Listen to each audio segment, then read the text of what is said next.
A partir de este momento, usted será testigo de un interesante debate sobre un tema político de interés general. Cara a Cara está en el aire.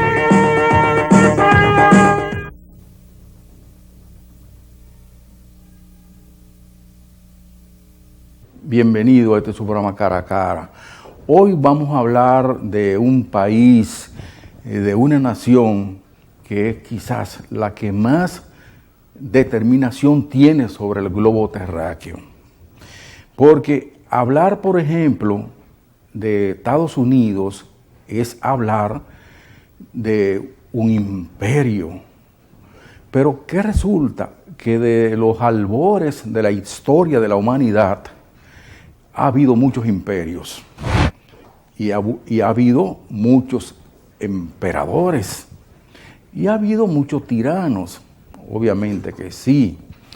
Y uno, hurgando así en los textos, observa de que, por ejemplo, hubo imperios como el romano, que tuvo una increíble incidencia, pero que dejó un legado a pesar de todo.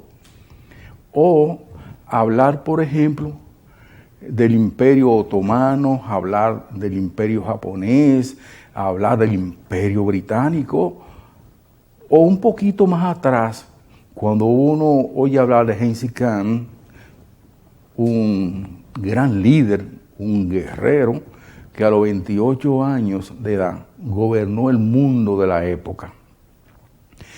Y un poco más acá, pues los imperios más recientes, incluyendo el que se adueñó de buena parte de este lado del universo, que es el Imperio Español. Independientemente de todo, el Imperio Español dejó una increíble impronta, construcciones que han durado mucho más de 500 años, y eso es mucho que decir, y otras herencias, como por ejemplo el idioma. Entonces, esos imperios han dejado su huella. Pero hay otro tipo de imperio que es al que nos vamos a referir hoy, que es el imperio norteamericano. ¿Cuáles fueron las razones de ser en los principios de esa gran nación? Pues simple y llanamente que aventureros, igualito que aquí, en esta isla y en el resto del continente, aventureros, no de un país, sino de varios países, se aparecieron en ese gran país y se adueñaron de todo como si no tuviera dueño. Y aplastaron a los dueños de la tierra, a los indios, a los nativos, igualito que aquí. Tanto aquí como allá no quedan prácticamente nada del ejemplo de recuerdo de los dueños de estos pueblos. Y los aventureros que se adueñaron de Estados Unidos, pues fijaron las reglas de juego. Comenzaron a sacarle beneficio, cuál es su propósito básico y fundamental, y comenzaron concomitante también a desarrollarlo. Pero vino la lucha de intereses y vinieron otros países también a cogerse parte de ese territorio.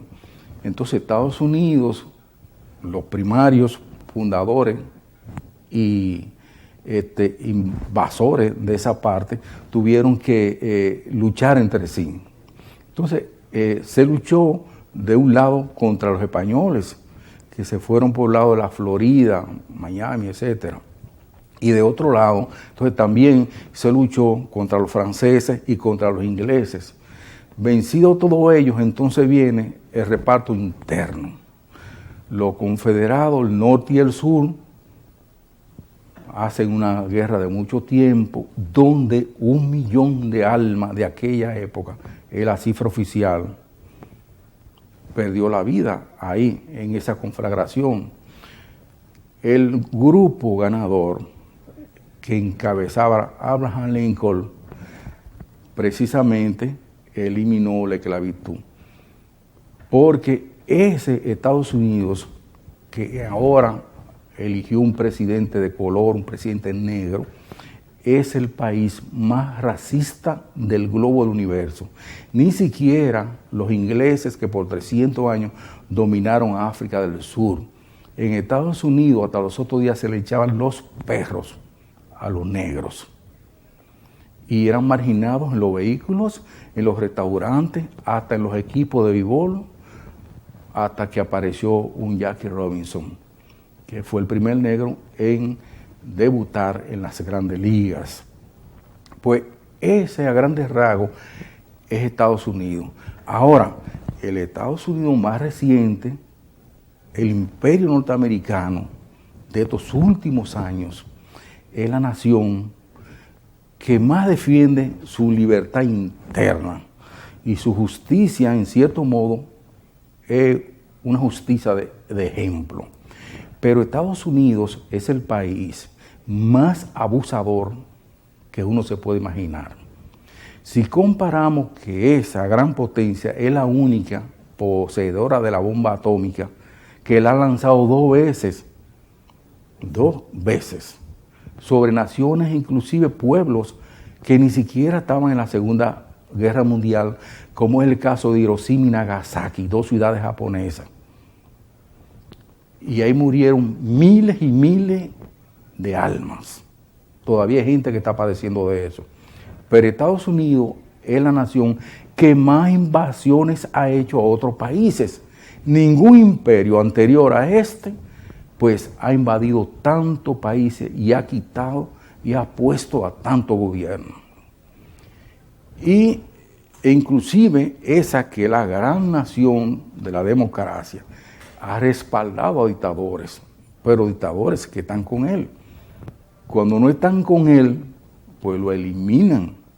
Y prueba al canto, la historia está repleta de hechos, comenzando con Trujillo en este país y terminando con Gaddafi en Libia, Noriega en Panamá, entre otros, Torrijos también en Panamá, entre otros y otros. Entonces ellos tienen una democracia hacia lo interno y una dictadura hacia lo externo. Entonces así no es que se vale. Eso no es ser como soñó Orwell, norteamericano, el gran hermano mayor. La gente ve en Estados Unidos el gran sueño, pero algunos dirigentes, incluyendo de esta etapa de la vida norteamericana, como por ejemplo la familia Bush, que propugnaba por un gobierno al estilo de ellos, con esto de llamada la globalización, el neoliberalismo y cuantas sandeces habido y por haber. Entonces, hoy nosotros nos vamos a referir a ese Estados Unidos, que dicho sea de paso, a pesar de ser un imperio el más poderoso que ha tenido la humanidad, perdió la guerra de Vietnam, y eso lo admiten ellos mismos, y está en vía de perder otras guerras o salir con el taparrabo de la vergüenza hacia su nación debido a que no ha podido vencer a aquel. Solamente nosotros, en menos de un siglo, hemos tenido 2 ocupaciones norteamericanas. Y aquí todos los países, de una u otra forma, todo Nicaragua, Cuba, Haití, etcétera, todos han sido invadidos. Para ellos, poner las reglas del juego. La última ocasión fue en 1965, aquí. Y entonces uno se pregunta, pero ¿hasta cuándo esa nación tan poderosa va a seguir con esa política del gran garrote o del policía mundial, o como dijo uno de los presidentes que tuvo esa nación, de que América es para los americanos? No. Norteamérica es de los norteamericanos.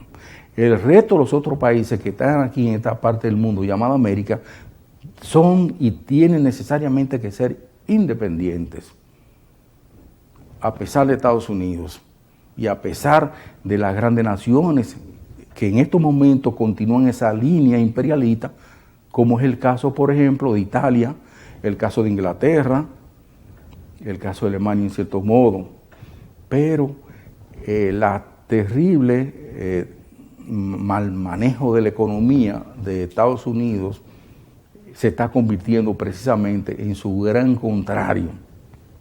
Pero, como es natural, ellos prefieren salvar a los ricos en vez de socorrer a los pobres. En las últimas etapas de la gran quiebra que hubo en Wall Street, Estados Unidos respaldó a los ricos con más de 800 mil millones de dólares, una nación donde todavía hay mucha pobreza, más de 43 millones de gente sin empleo. O, por ejemplo, donde hay 47 millones de gente que no tienen el seguro. Entonces, eso no puede ser así. Eso tiene que variar. Ese imperio que algunos dicen que ya va en decadencia, tiene que variar. Porque una cosa es la política y otra cosa es el pueblo norteamericano. O si no, le va a suceder como a los otros imperios. El imperio, por ejemplo, de Atila, el hombre que tenía una horda de salvajes, que se decía que donde pisaban su hueste jamás crecía la hierba. O como por ejemplo el propio el imperio romano, que dejó muchísimas herencias en una parte de Europa, básicamente en España, donde duraron más de 800 años interviniendo ahí. Pero los imperios pasan y los pueblos quedan. En el curso de este programa, nosotros vamos a pasar una serie de semblanzas con relación a todo esto que hemos estado señalando respecto a los norteamericanos, a su independencia, que dicho sea de paso, su primer presidente, Abraham Lincoln, logró, después de que ganó la guerra, entonces eliminar casualmente la esclavitud. Pero que eso permaneció prácticamente hasta los otros días. Lincoln fue asesinado precisamente al año siguiente de esa decisión. Y Estados Unidos, ese gran país, ese fantástico monstruo de nación e imperio, es el único país que ha asesinado a más de un presidente. Pero esa es su estándar, su forma de vida. Ese, como dicen ellos, el establishment. Y hay de aquel que se mete en rojo con ellos o con eso, con su forma de vida. En el curso de este programa, luego de los siguientes mensajes, nosotros vamos a pasar una serie de semblanzas con relación a todo esto que hemos estado señalando respecto al gran imperio que es Estados Unidos de Norteamérica. Sin escuela es un siglo de miseria. Súmate a las voces que reclaman el 4% del Producto Interno Bruto para la educación como lo establece la ley. El progreso de un país descansa en su educación y corresponde al Estado hacer la justa inversión. Un mensaje de la Asociación Dominicana de Profesores, ADP. El asesinato de periodistas le arrebata a usted el derecho a la información. La indiferencia es cómplice de la impunidad. Para que la impunidad no vuelva a ser noticia, participe de una campaña internacional. Entre a impunidad.com. No más impunidad. Sociedad Interamericana de Prensa. Es un buen momento para ser más honrado, para ser un niño, para acercarte, para ponerte en movimiento, para decirle que sí, para dejarte llevar, para perder el miedo, para empezar, para cambiar.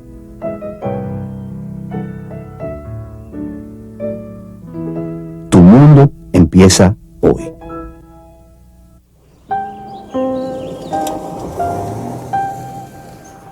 Don Florencio, entiendo lo importante que son estas flores para usted y su esposa. Sí. Que en paz descanse. Por eso hemos decidido aumentar la oferta anterior. Le tenemos reservado un futuro distinto. Un emprendimiento que traerá desarrollo a toda la región. ¿Me permite? Mire, imagínese que usted es esta flor. El destino le da la oportunidad de ser rico, pobre, rico, pobre. Imagínese todas las flores que podrá comprar. Son $3 millones, don Florencio. Es como si le pagaran $1 por cada pétalo. Yo nunca he visto tantos cuartos juntos. Pero yo tengo que consultarlo.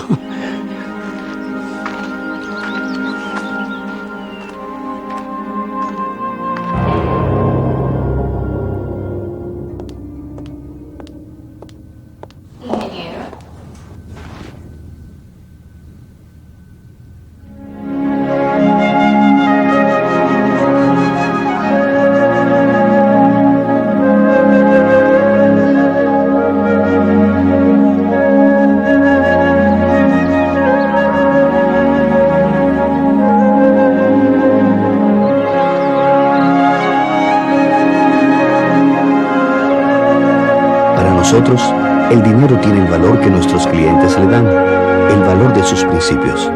Por eso en el BHD, cuidando tu dinero, cuidamos tus sueños. Banco BHD, donde tú cuentas.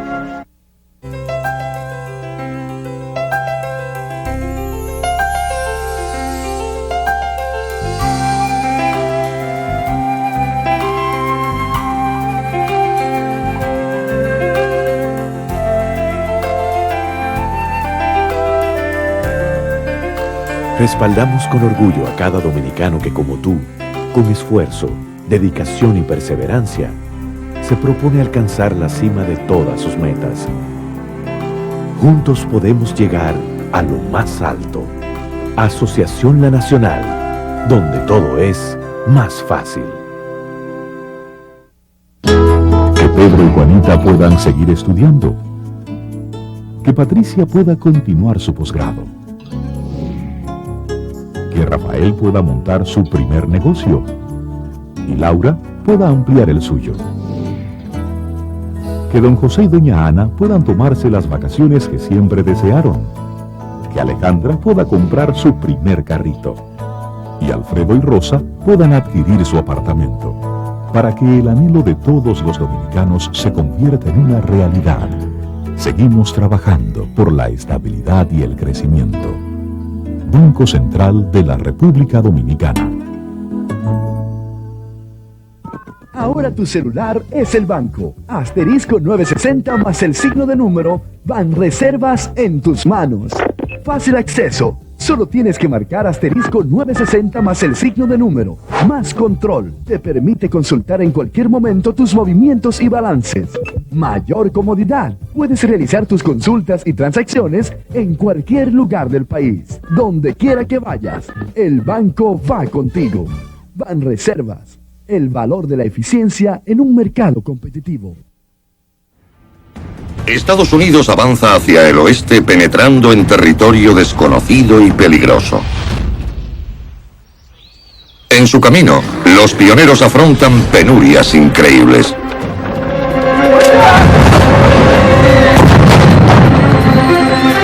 Pero su lucha construirá la nueva nación americana.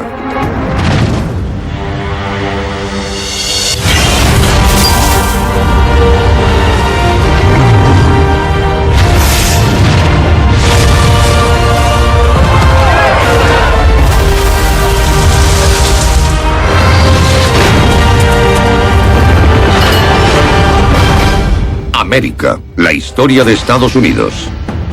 Hacia el oeste.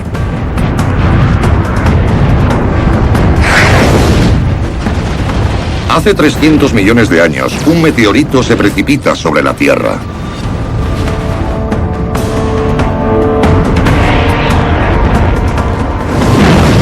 Se estrella contra los montes Apalaches con la fuerza de 100.000 bombas atómicas.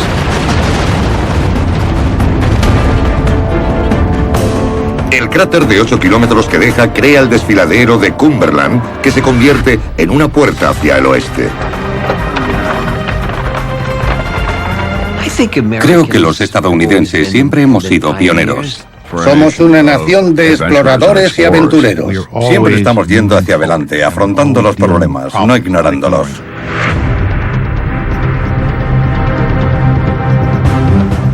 En 1775, la tierra al oeste del desfiladero de Cumberland había sido reclamada y repartida entre Inglaterra, Francia y España, y por centenares de tribus indígenas.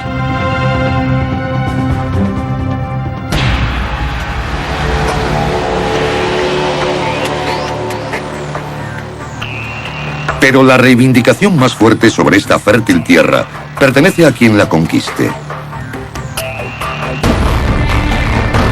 Y también sus riquezas, miles de toneladas de oro y plata.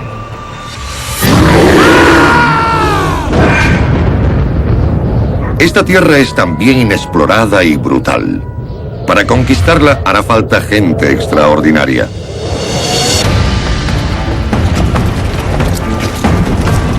En marzo de 1775, el explorador y hombre de la frontera Daniel Boone avanza hacia el oeste.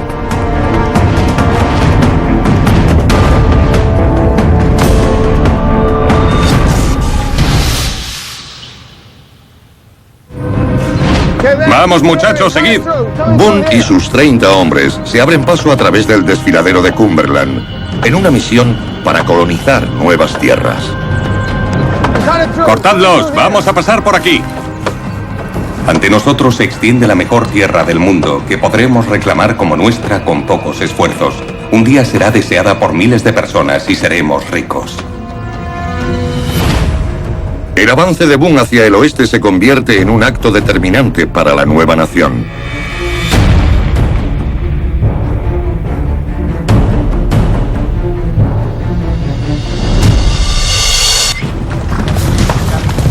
El rey inglés ha prohibido toda expansión hacia el oeste.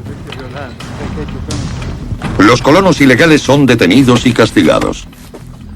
Pero Boone está dispuesto a desafiar a los británicos. Daniel Boone fue el primer héroe de Estados Unidos.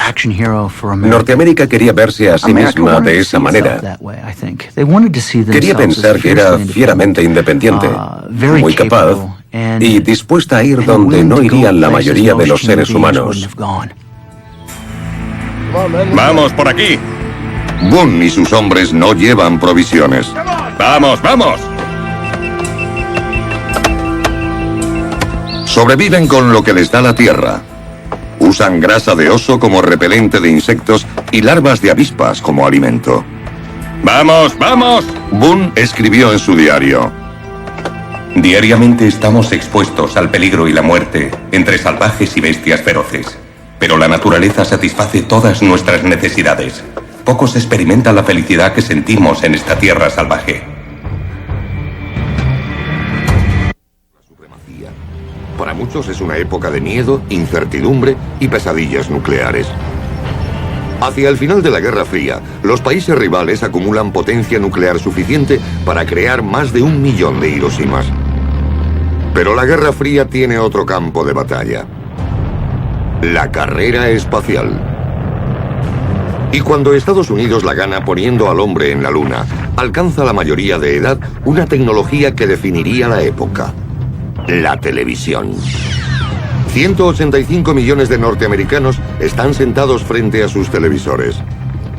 Al volver a ver estas imágenes ahora, nos maravillamos de su nitidez. Al fin y al cabo, aquello era en directo desde la Luna. Era el último grito en tecnología y nos maravilló a todos.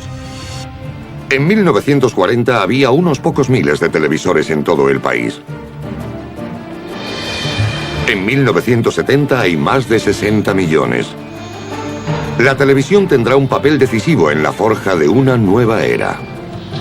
Norteamérica siempre ha intentado adoptar nuevas tecnologías. La televisión, como la conocemos hoy, estaba considerada una locura. Imaginemos poder mandarse imágenes en movimiento a cualquier parte del país.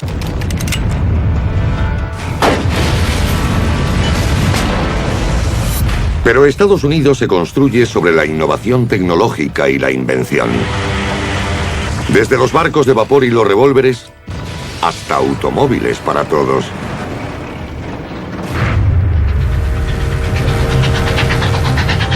Es un continente conquistado mediante la tecnología.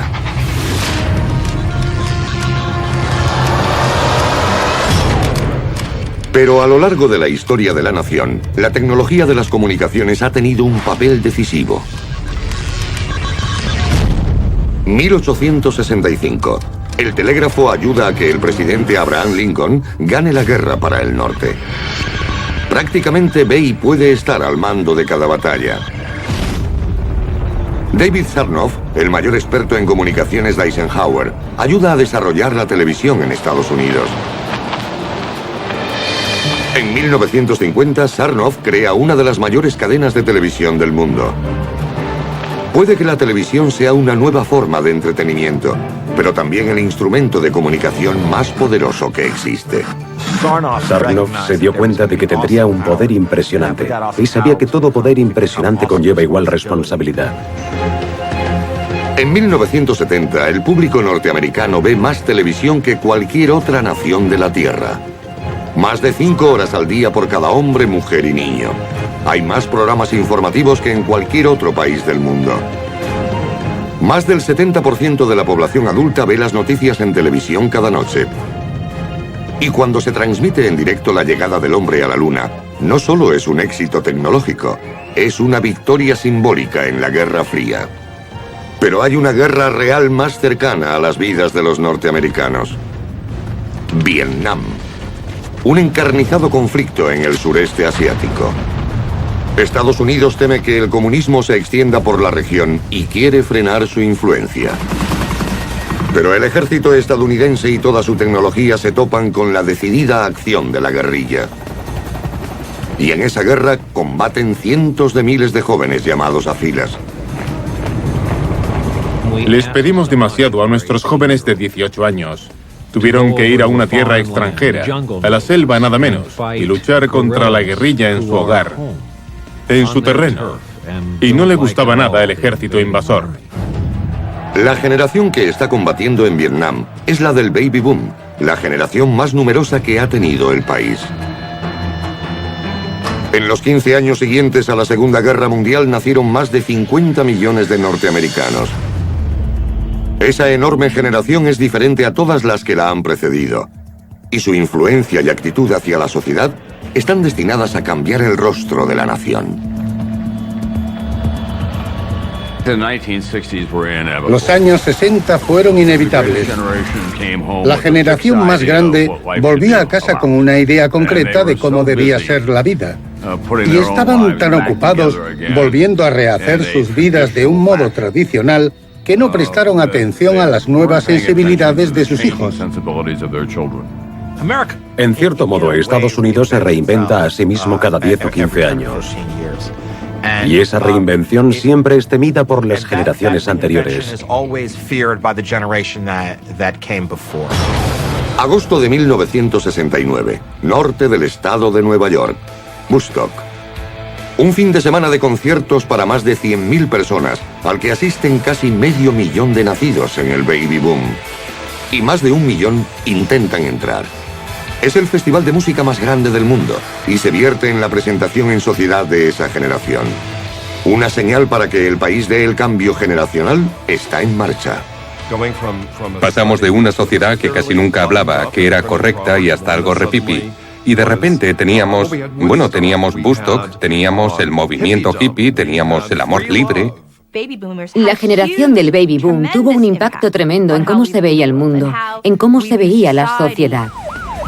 Pero esa generación no se rebela solo contra los valores de sus padres. La gente empezó a intentar influir desde la calle en los niveles más altos de la política exterior. Los nacidos en el Baby Boom quieren que acabe la guerra de Vietnam. Una enfermedad mortal. 20 años después del final de las hostilidades, hemos tenido acceso a estas filmografías. 20.000 bobinas, con sus chapas de identificación. Lo que llamaremos en nuestro lenguaje unos RAS. Un material bruto que nos permite contar esta guerra diariamente.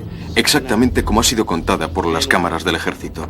Y que la sociedad americana deja ver con transparencia y franqueza. Puesto que fue una guerra abominable. Estas películas secretas nos han permitido realizar 3 programas. El primero, El secreto de la guerra. La ascensión del compromiso americano hasta el cambio de situación en 1968. Segundo programa, El secreto de las armas.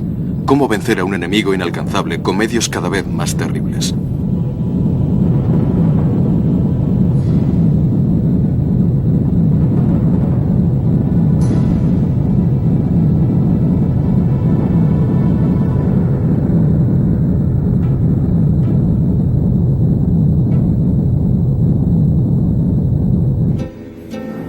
Tercer programa.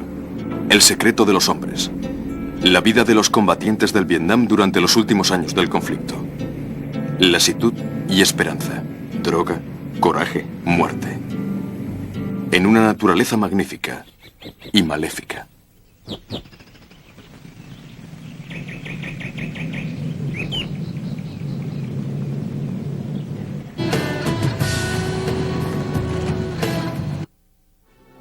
A nombre de esta teoría de dominó, Eisenhower había enviado miles de consejeros. Kennedy estimará el número de hombres en 16.000 en 1963. Mientras tanto, el comunismo hizo caer el dominio cubano, aplastando Budapest y encerrando Berlín. Entre estos consejeros militares hay varios centenares de combatientes de las fuerzas especiales, encargados de entrenar a las poblaciones en el combate contra la guerrilla, y si es necesario, para ayudarles. Estos tenían que burlar a los duros montañeros Jaray de la región estratégica de las altas mesetas que afortunadamente, o desafortunadamente, estaban todavía fuera de la guerra.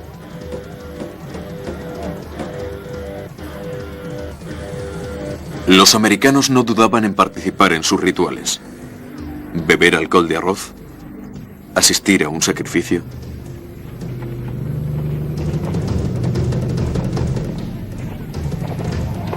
Imágenes simbólicas del choque de culturas que anuncian la crueldad del tiempo.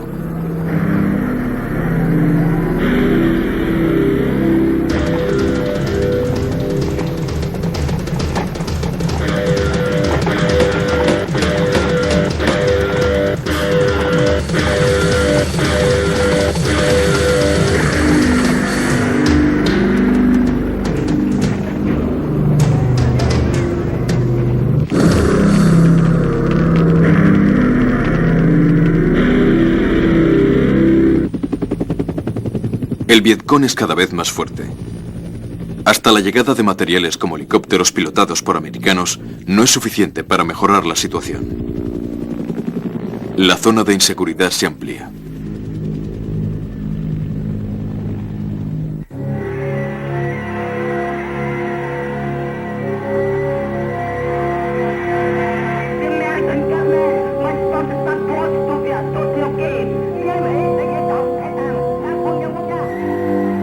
Diem es juzgado como responsable. Su régimen es cada vez más impopular. Los americanos lo abandonan. Es asesinado el 1 de noviembre del 63 por sus propios generales, con el visto bueno de la CIA. Los golpes de Estado se suceden, agravando la inestabilidad y la ineficacia del régimen sudista. 3 semanas después de Diem, Kennedy es asesinado. Entramos en un periodo negro.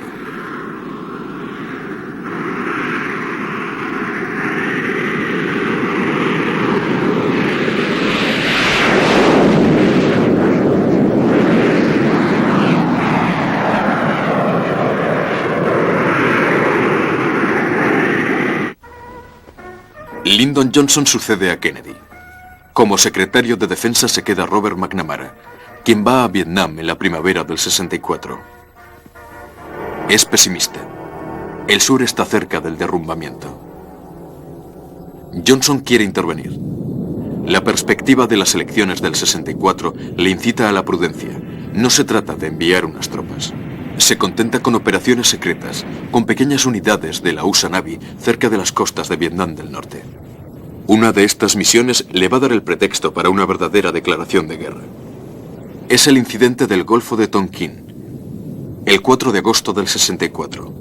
El capitán Van Haar, comandante del destructor Turner Joy, acude para apoyar al Maddox, atacado la víspera por unos torpederos de Vietnam del Norte. Tras un segundo ataque, hoy en día todavía controvertido, Johnson ordena la respuesta.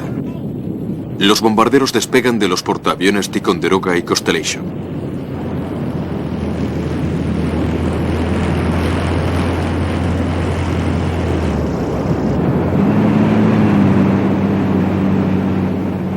El objetivo, las instalaciones de la costa de Vietnam del Norte.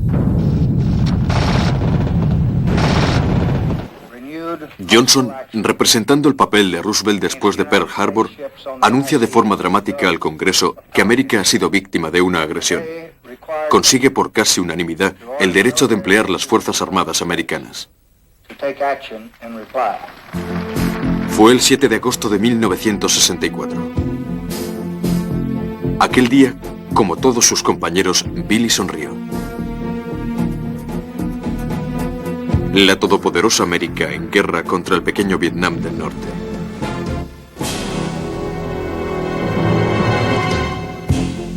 No tan pequeño.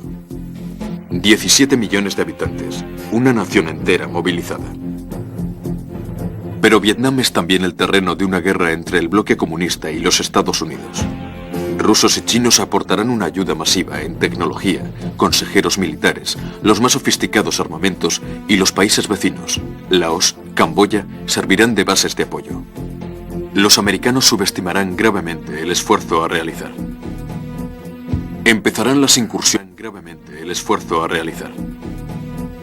Empezarán las incursiones de represalias. ¿Para qué utilizar grandes bombarderos? Unos veteranos de la Segunda Guerra Mundial o de Corea como estos B-26 Invaders serán suficientes.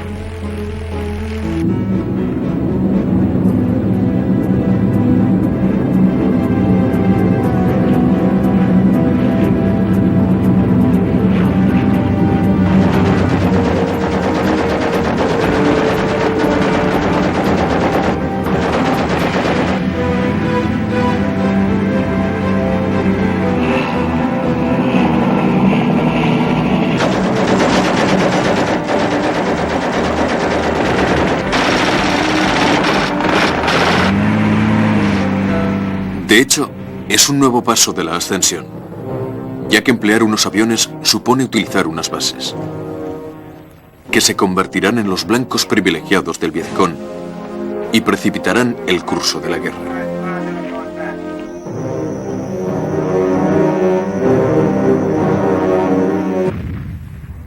Febrero del 65. Las bases de Pleiku y de Quy Nhon son atacadas.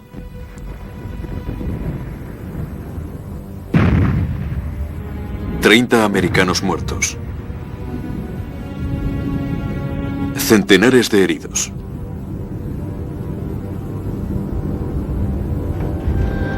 Varias decenas de aparatos destruidos.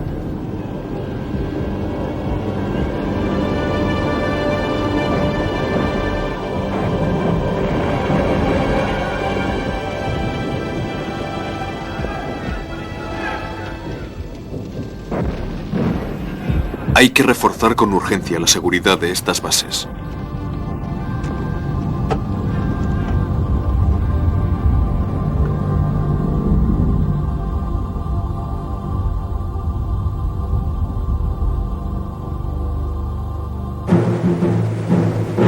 El 8 de marzo de 1965, 2 batallones de marines llegan a Da Nang, que se llamaba Turán en la época de los franceses, para asegurar la protección de su nueva base aérea.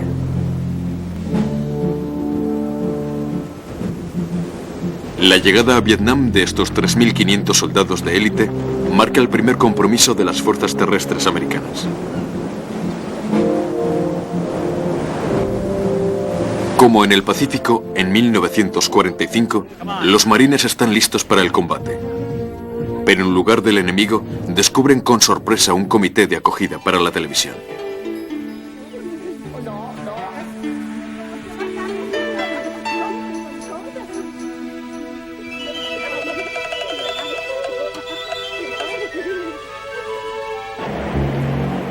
En primer lugar, los marines se empeñarán en asegurar el perímetro de seguridad, puesto que los mandos americanos siguen dando prioridad al esfuerzo aéreo.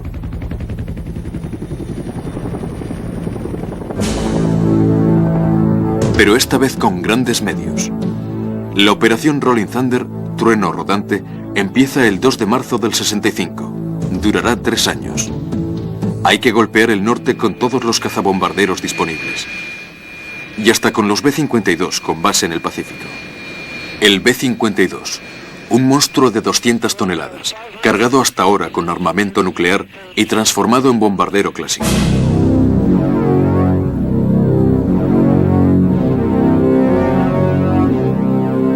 En 3 años, el norte recibirá 634.000 toneladas de bombas. Más que el Pacífico, más que Europa durante la Segunda Guerra Mundial. Sin embargo, el objetivo no es arrasar el norte, lo que supondría un conflicto con los rusos y los chinos, sino que consiste en obligarles a terminar la guerra en el sur.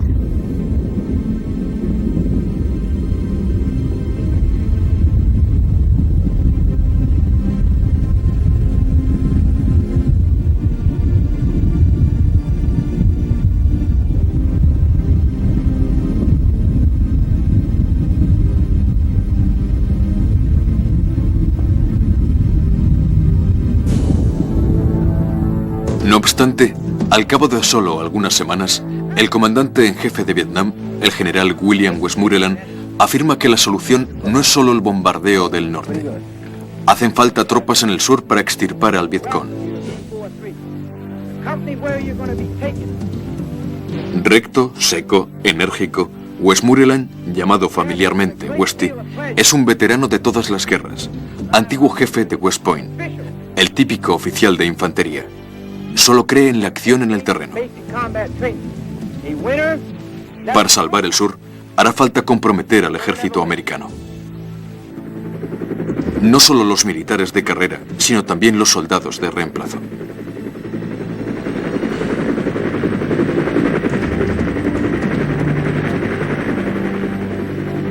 Por esta razón, Billy se ha encontrado en Vietnam. El momento fatídico ha llegado. Recibe su citación.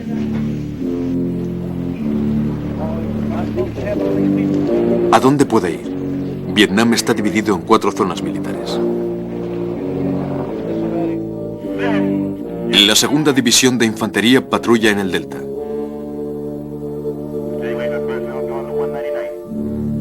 Bun Tao, el antiguo Cap San-Jac, la Riviera del Extremo Oriente, el mejor sitio. Nha Trang, donde la famosa primera división de caballería es traspasada ahora por los helicópteros. Pleiku, el envite de la batalla en las fronteras. Da Nang, convertida en la principal base aérea contra el norte. Para Billy será Shulai un mal sitio. Hacen falta refuerzos para los marines difícilmente acorralados.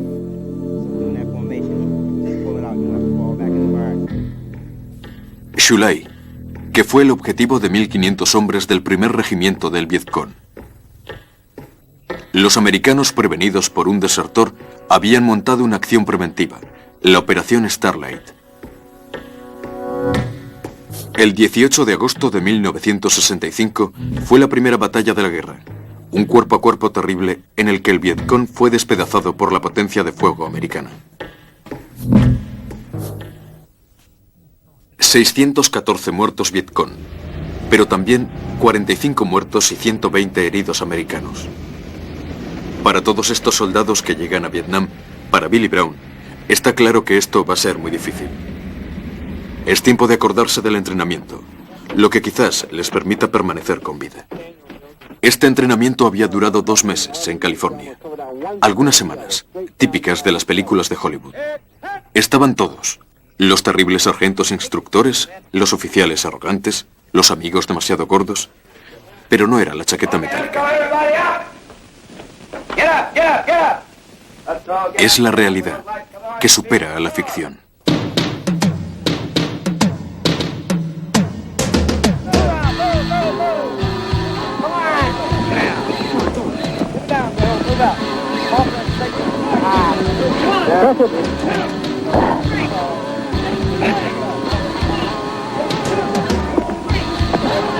Come on, Merrill.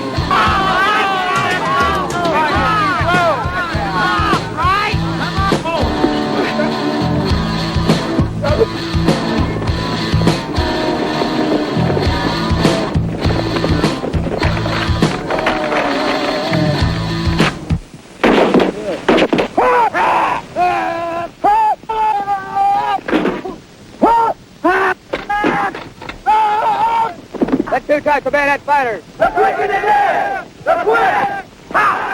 Ha!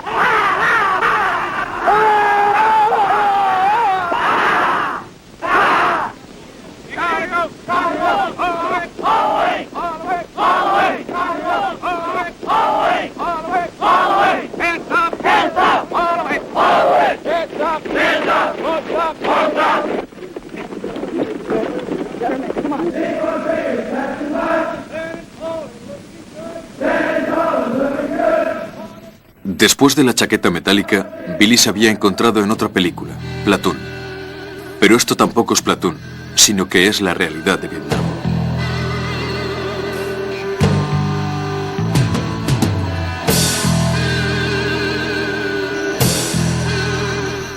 Y esta primera salida en la jungla no llevaba a un enfrentamiento con Charlie el Vietcong, sino a una realidad sorprendente.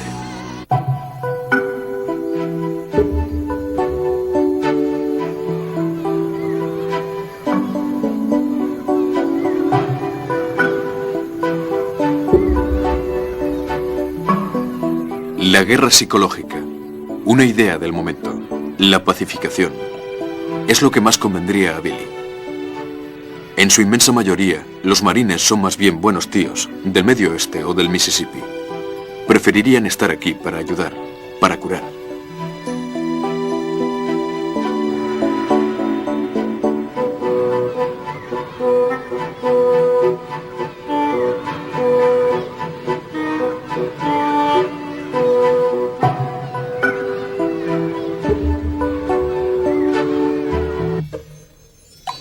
Billy escribe: cuando llegamos a Sulay, vi algo increíble.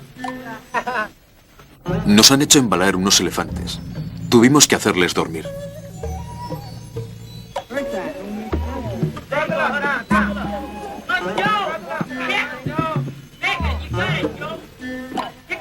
¿Cómo se puso el capitán? Como si estuviera en un safari.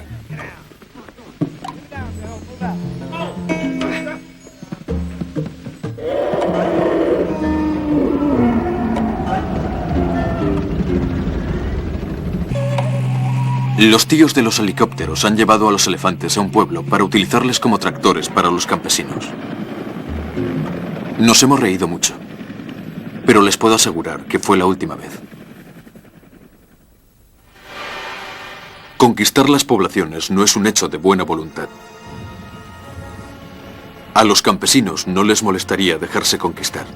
Solo piden esto: que les dejen en paz. Pero no tendrán esta suerte.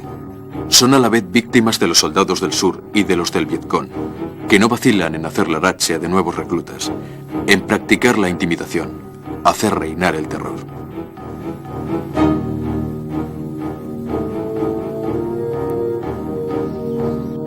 Cuando no es la guerra, la verdadera, la atrapa un pueblo pacificado el día anterior. Pero ¿es un pueblo o un puesto Vietcong? Los americanos no corren riesgos. Practican lo que llaman en su argot image de Vietnam, un tipo raid. Los marines llevan a menudo una pequeña botella de plástico en su casco. Puede ser de agua, desinfectante, alcohol, pero sobre todo gasolina. Un pequeño chorro en la paja. Un golpe de cipo.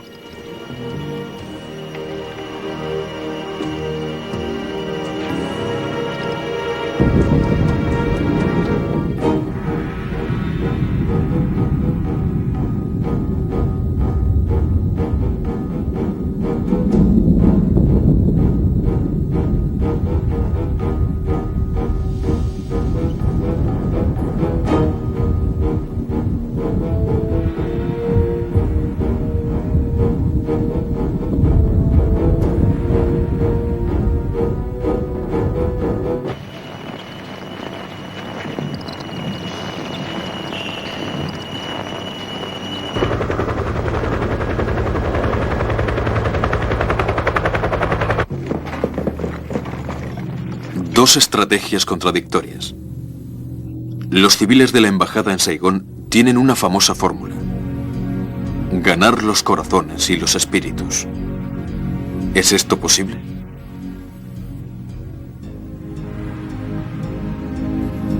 Westmoreland y sus generales preconizan la guerra hasta el extremo. Se necesita siempre más refuerzo. Las fuerzas americanas pasan de 23.000 hombres en enero del 65 a 180.000 en diciembre. Insuficiente. Serán 400.000 en el 66, de los cuales un 80% son reclutas. Westmoreland